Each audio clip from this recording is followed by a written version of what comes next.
Coming up on Mountain News this morning, we will take a closer look at how the El Nino pattern affects Kentucky. And the 24th annual Run to Recovery was hosted over the weekend to support a rehabilitation group in the Commonwealth. Dedicated to Eastern and Southern Kentucky, this is WYMT Mountain News This Morning. Good morning, I'm Olivia Calfee. The time is 5:33 on July 24th. Now let's check in with Chief Forecaster Brandon Robinson for a look at your forecast this morning. And Brandon, all I can think about is a few minutes ago whenever you said that 80 degrees early in the week may be cold. 88 is going to be the I couldn't coolest believe day. that came out of your mouth, first of all, but I know. That seems pretty warm to me. just a smidge, I mean, even for somebody who likes the heat. I know. This is too much for me, if we're being honest. No, listen, too much for about anybody. So again, stay hydrated for sure later this week, and we're going to take a look at that here in a little bit. But this morning, not terrible out there. Not a whole lot of fog down in Somerset as we start our tour around the region this morning. Thanks to our friends at Spida for the access to this camera. 63 down in Somerset this morning. Actually, one of the warmer spots to start your day. Not much traffic. 50s in Clintwood, Wise, Jonesville, Middlesboro, Williamsburg, Hazard. That's about it. Everybody else is in the 60s for now. 66 there in Monticello is the next warmest spot. 67 in Jackson is the warmest spot this morning. So a mild start to the day out there. A little cooler in parts of southeast Kentucky, southwest Virginia. A little warmer up to the north near Jackson and the Moorhead I-64 corridor. Day planner for today, sunshine early, a little bit of fog. As we get deeper to the day, a straight chance for a passing shower possible after lunchtime going into the early afternoon hours, maybe at the early evening hours. But the big action today, and it's not a lot, comes in the overnight hours. I'll track that for you and have more in just a few minutes. Olivia? Thank you, Brandon. A suspect stole a police vehicle and then crashed in downtown Lexington, injuring 2 officers. It started Saturday when officers were called out to a report of someone removing a manhole cover. Officials say the suspect assaulted an officer and then hopped in the cruiser and took off. That vehicle was later found crashed. One officer was taken to the hospital with minor injuries. Another officer was treated at the scene. The driver of another vehicle involved in the crash went to the hospital with non-life-threatening injuries. The suspect was also taken to the hospital. Kentucky State Police, Jeffersontown Police, and the FBI have worked together to secure a human trafficking arrest in Ashland. On Thursday, 29-year-old Anthony Smith was arrested after a search warrant was executed at his Ashland home. Investigators also seized several electronic devices. Smith has been charged with attempted human trafficking of a minor. He's being held in the Boyd County Detention Center on a $200,000 bond. Officials in Claiborne County are saying one person died and several sustained non-life-threatening injuries following a 2-boat collision on Norris Lake. Police say the incident happened near Norris Landing Marina around 8 p.m. Saturday. A Tennessee wildlife official says multiple wildlife officers were on the scene as this investigation developed. The vessels involved were a Chaparral and a Triton bass boat. The incident does not pose a threat to the marina. Police in Powell County are looking for a man who they say is armed and dangerous. Officials say that Cody Wayne Johnson stole a 2007 Ford Focus Friday. They say this image was taken around 1 p.m. Friday at the intersection of South Main and College Ave.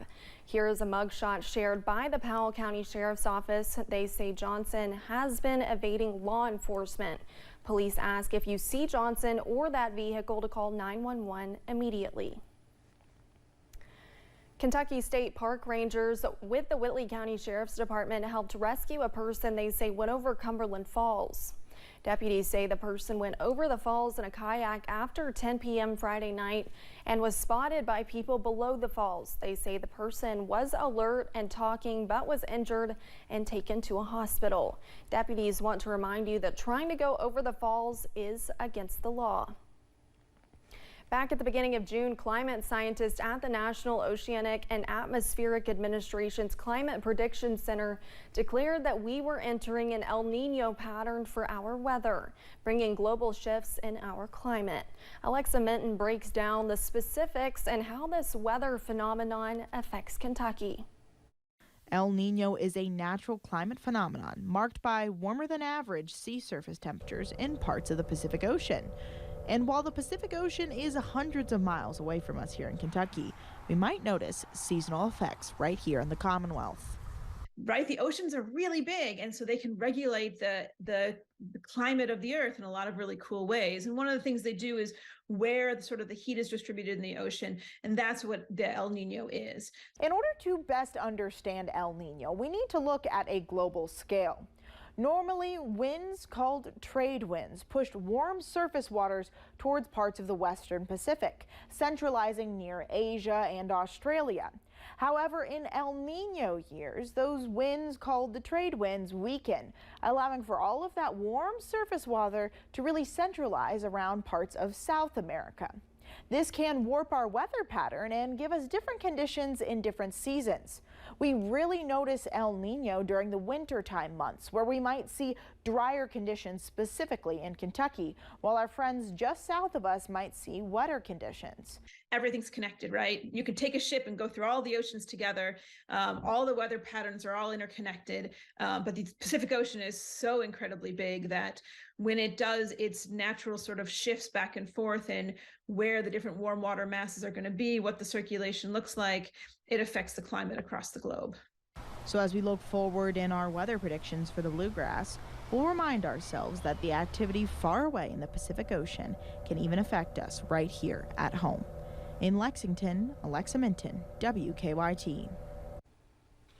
A deer needed rescue after it fell into a sunken sewer tank on Saturday. Officials with the Dickinson County, Virginia Sheriff's Office say they received a call of an animal in distress. Deputies say the deer was trapped in the sewer tank on Rakes Ridge Road. They say the help from the community, they were able to rescue the deer. We first brought this story last week. Appalachian Regional Healthcare is hosting a school supply drive to aid students impacted by last year's historic flooding. It starts today and will last until Friday. Folks can drop off school supplies at the ARH Distribution Center in Hazard. The Hazard location will be open every day from 9:30 until 4.